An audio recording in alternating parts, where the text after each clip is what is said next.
Welcome to the CX Files. Over the past couple of years, the gig economy has become one of the most dynamic facets of how business is done across industries, and customer experience is no exception. Today, we have a discussion with Terry Rybolt, the Chief Revenue Officer at LiveXchange. Now, Terry is a veteran in the customer experience space, having been part of it for almost 2 decades. Over the course of this interview, he discusses the application of gig working for contact center management and explains his vision of how this business model will transform how customer experience is delivered. He also tells us about a new book he's publishing on GigCX, which, when released, will be the first of its kind. Terry Rybolt, welcome to the CX Files. Thanks for taking some time out of your day to chat with us about gig. Peter, great to be here. Thanks for the invitation. Well, the pleasure is all mine, and it's all the CX Files and all our listeners. And I'm really pumped the fact that we're talking today a little bit about a topic that has really been on the tips of the tongues of the outsourcing community, the enterprise contact center leadership community, which is the ability to drive great customer experience by way of gig working. Terry, we'll start the discussion off if you can maybe give us some insight from your vantage point at LiveXchange and your vantage point as an observer of the CX market for a good number of years now. What do you think makes this gig business model so applicable going into 2021? Great. Thanks for the question, Peter. Before I get started on that, I first want to send a big shout out to you and Mark. Top 10% of all podcasts. That's amazing. Congratulations on that. And that's something you should be really proud of. Thank you very much. I have to give Mark most of the credit because I've only recently joined the CX Files, but I do appreciate it's a very kind sentiment. It's a huge accomplishment. When you look at all the stuff that's out there today, the fact that CX Files is in the top 10%, that's amazing to the topic and to the way things are being run from this. So well done. Thank you. The second thing that I just want to comment on before we get started here is I know we're remote and being socially distant, but you're wearing a San Francisco Giants baseball hat. Last time I checked, you were a Detroit Tigers fan. Is there any comment that you want to throw out on that? Well, San Francisco's always been one of my favorite cities in the United States to visit, and I had a great time visiting their baseball stadium. When you're at the gift shop, you can't resist walking out with a piece of headgear. So, you know what? I've got no other reason than that. So you're not wearing that specifically to get under my skin because you know I'm a Cubs guy? Oh, that too. Oh, thank you. Very good. We'll see how this conversation goes from here. Absolutely. So in regards to the comment here, GigCX, so I've been in the BPO space for almost 20 years, for over 20 years. And I've been the brick and mortar person. I've been on that side of the fence, and I understand that the thing that is really intriguing to me about the future of CX is this marriage between work at home and leveraging the gig economy. I've sat in these meetings over the years and talked about inefficiencies that are built into the model. I've taught in a traditional model, trying to shove everyone into an 8-hour shift when you only need them for 3 and 4 hours. I've had the conversations about, let's talk about split shifts and sending people home for extended lunches and all those sorts of things and hoping that they come back. The gig model solves for all of that. And COVID has done a lot of bad things to the world and continues to really wreak havoc on the world global economy. But one of the positive things that it's done is that it has legitimized work at home, being productive from a work at home perspective, and it did that overnight. And so I truly believe when you look at what Uber and Lyft and Airbnb and the whole host of other gig economy companies, DoorDash, all of those types of organizations, is that it's brought a huge awareness to the potential of gig economy.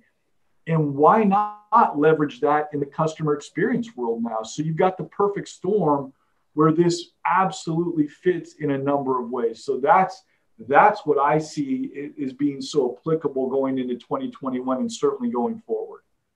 Now, that's really interesting, Terry. And something that you mentioned over the course of your answer that struck home for me is the experience that you bring to the market and some of the observations that you've made over the years. And I'm sure that something that you've noticed recently is the extent to which CX solutions are being sold or almost on an industry basis, or they're being verticalized.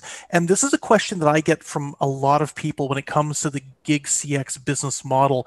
And it relates to the applicability when it comes to different sectors. By what you've seen so far, based on your observations and your experience, are there any particular sweet spots when it comes to individual vertical markets where the gig model works perhaps better than in others? Sure. And what I would say here is it is applicable across any industry vertical. Um, However, there are a couple things that you need to be aware of. In a traditional gig model, the contractor is not paid unless they are engaged with the customer. So when we have extended training periods that are 3 and 4 weeks long, that's a long cycle for someone to not be able to earn an income.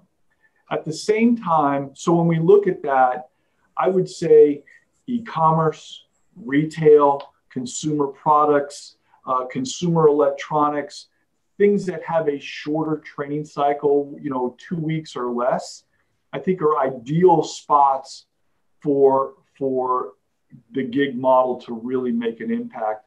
The other side of it is looking at sectors that have very large seasonal ramps. Whether that's looking for the holiday season for retail, whether that's open enrollment for the insurance providers, whether that's tax season, whether that's looking at things that have summertime applicability, big volumes during the summer. Those are certainly key areas to focus because you've got big ramps and then they die off. And trying to do that in an employee model, number one, is really expensive. And number two, you to have to turn that up and turn it down makes it very difficult for a traditional employee model. Not to say that it can't be done successfully. I'm just saying the gig model really fits well into that spot. And as we think about the transition that organizations might be making away from the employee model going into the gig way of working when it comes to CX, that raises a few questions, Terry. The first one that I think that if I was a CX manager, I would be asking, how tough is this transition going to be as we shift our way of working? And are there any best practices that you'd recommend that need to be taken into consideration to make that smooth, seamless transition? Sure. I mean, if you've converted people over to work at home today, the gig model is just another version of a conversion into work at home. I was having a conversation just the other day, and with the IT side of an organization, and they had some real concerns about this model. And as we were going further in the conversation, the head of IT actually said, this is really just a thin client at the end of the IT chain. And it's so true because we're simply building an image on a thumb drive or on a downloadable file that replicates the brick and mortar environment. It's all, and it's covered through the login process. So the same effects that you have inside of a brick and mortar facility, you're doing in a remote model, and we're just using gig workers. Okay, so again, I'm going to put myself in the role of the CX manager. We've made the move to gig, and we're excited for this new way of working. But a big question I think a lot of executives are going to be asking themselves once they've made this transition, what will be the main benefits they're going to see from GigCX, and how fast can they expect to see these benefits actually materialize? Well, they're going to see benefits in initially when you look at staffing challenges. And let's just use seasonality for a minute. when you're trying to ramp up potentially several hundred people for a short period of time. In an employee model, that's really difficult to do because you're trying to bring everybody, and I'm talking now, let's first talk about brick and mortar.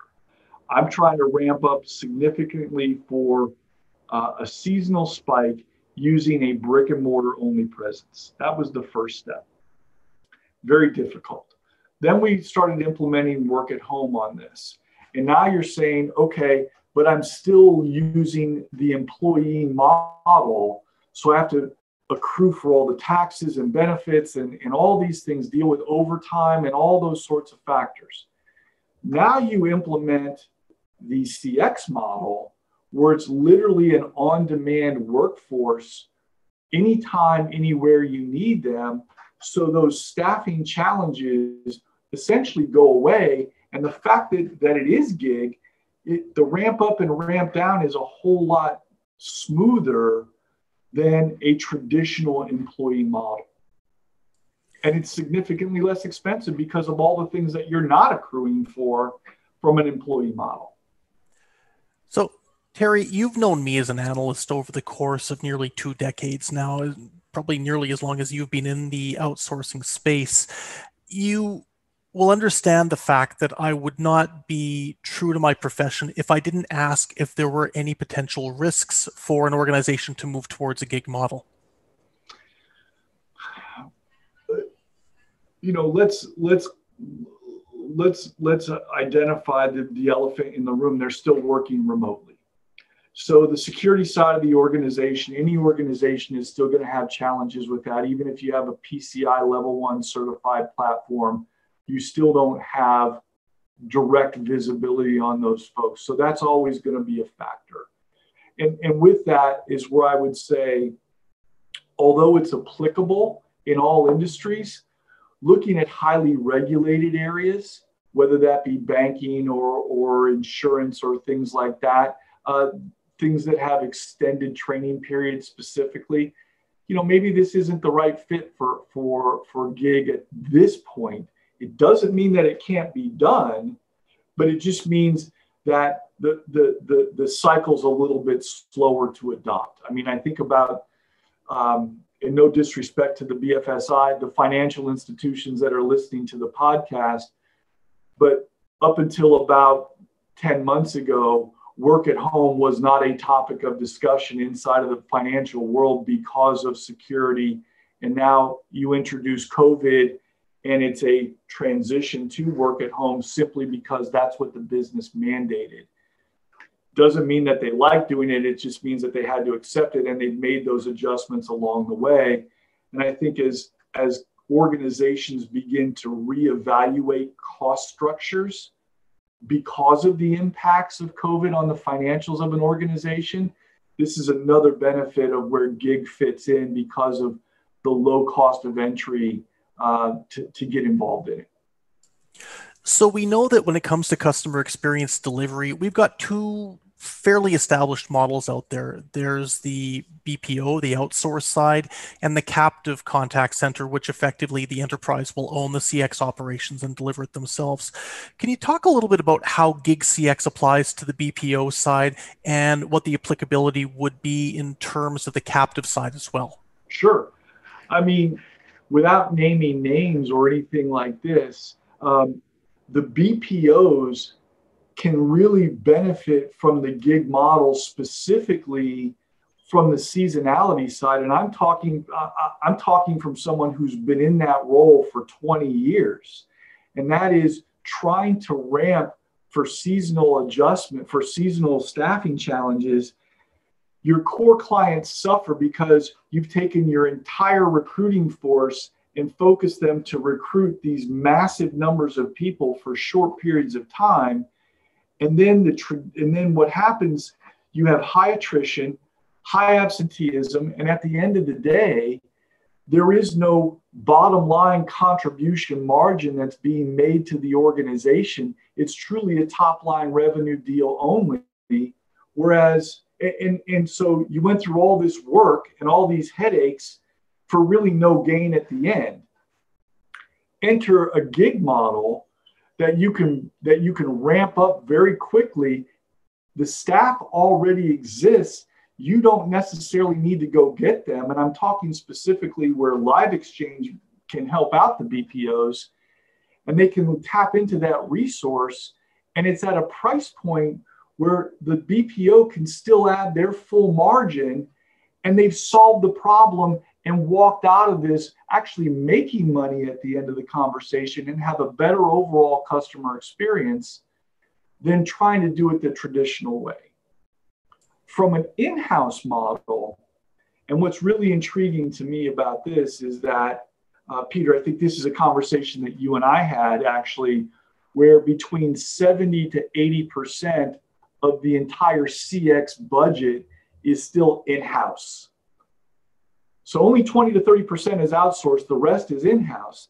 And again, the in-house providers still have that same challenge to staff for seasonality.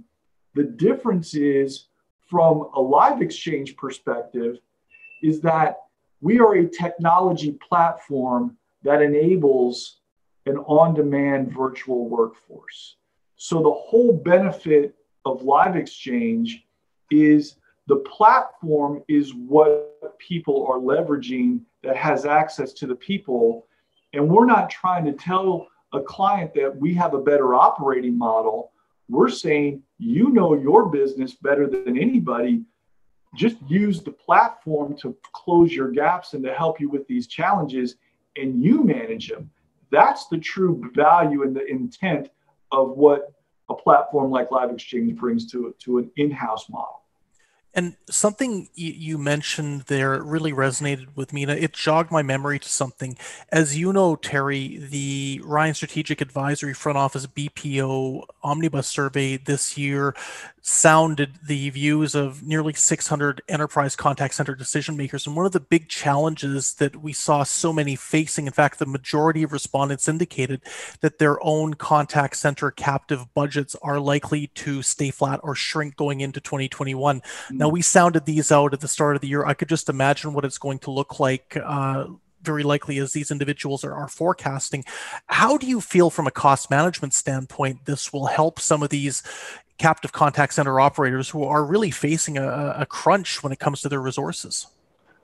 I would say simply look at the costs of accruing for taxes, insurance, overtime, vacation, training. It's easily 20 to 30% of your overall direct cost from an in-house side. And so when you just take those pieces out of the puzzle, you have and insert a gig model, because those factors do not apply in a gig model. That's a savings in and of itself.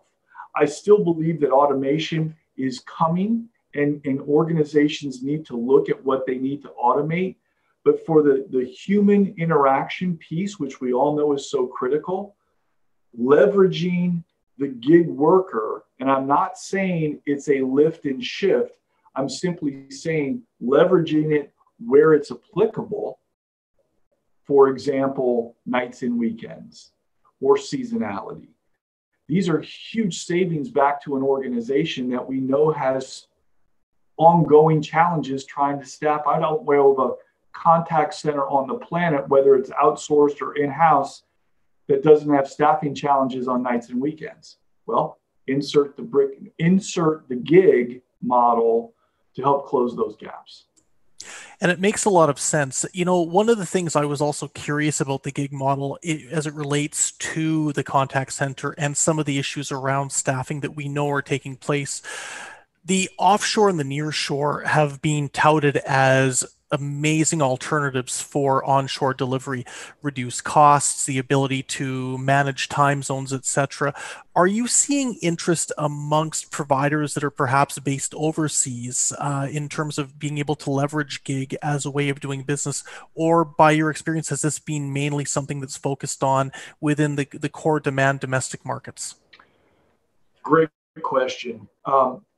Do I see interest in it? Yes. Here's the real challenge. There are two pieces to this puzzle from my perspective.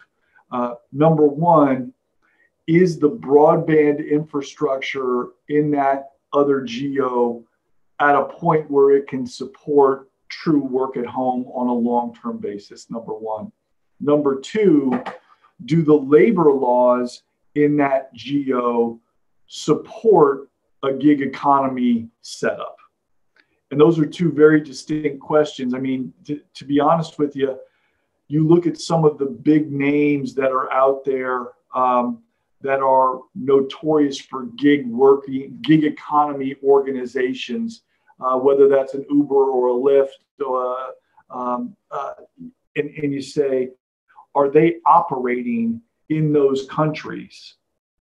And that's kind of an initial spot to say, okay, maybe this is a place that we can look, because there's an actual operational delivery going on of these organizations in that space. So we know that the climate is at least amenable to the concept of gig. So that's how we kind of look at this from an overall global expansion perspective. Okay, great. And I think that segues nicely into my last question, and it's a very exciting one. And it relates to the fact that you're not just a contact center customer experience professional, but you're now an author. You've just published a book called GigCX. And I'd like to finish off, if you could maybe provide us with some ideas about what are going to be some of the key learnings that readers will get when they pick it up. And more importantly, where can they pick it up? How can they get a copy of this? Well, thank you. Let's start with the last one first. Go to Kindle and type in GigCX, and it'll come up. And the good news is that it's only $2.99. So this is not meant as anything other than a way to help preach the gospel of what the GigCX model is and the benefits that it brings to the table. But let me first put a big shout out to Brian Pritchard, our founder and CEO. He is truly the visionary as it relates to GigCX, and certainly Mark Hillary in his efforts to help take all those ideas and to bring them into a book format. So great job for both of them. And I just happen to be along for the ride and appreciate being a part of the situation here with that, to put that together. But the beauty of the book is really to talk about the benefits of GigCX. For example, agility, the ability to quickly scale, transparency, where we're not trying to control, we're giving the full control back to the client, that they can manage and oversee all the operations because they know their business better. We are not a BPO, we are a technology platform. And that's all part of the educational process in this, in what the value proposition is for an organization like LiveXchange.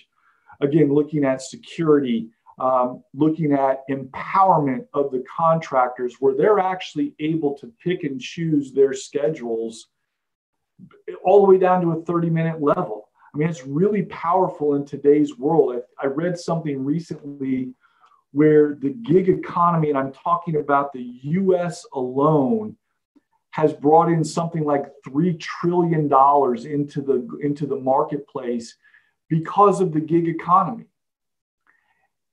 And I mean, think about the power of what that brings to the table.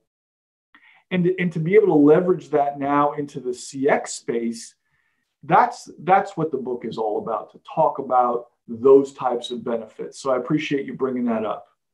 Terry, one of the questions that we do hear asked quite frequently about the gig model is the extent to which it is in a position to provide different alternatives for CX professionals. So can you tell me, from the standpoint of what you're doing right now with LiveXchange, are you looking to replace the BPO with a GigCX version, or is the focus going to be more on the in-house contact center market? What a great question. Let me first say it's not an either or, it's an and. And we're here, we are not a BPO. We're a technology platform. You've heard me talk about that before. So in no way, shape, or form are we trying to replace the BPOs or replace the in-house contact centers that are in place today? We're simply there to say it's an on-demand virtual workforce that you can plug in whenever and wherever you need them. So it's truly a complement to the in-house and the BPOs. It's not a competitor to.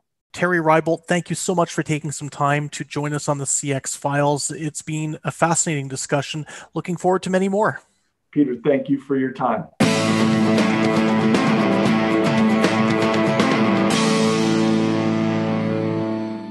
Thanks for downloading the CX Files podcast. If you have a moment, please give us a star rating or review on your favourite podcast provider, because this really helps other people to find the podcast. If you have any suggestions for future guests, or ideas, people or topics, then please just find myself, Mark Hillary, or Peter Ryan on LinkedIn and send a suggestion.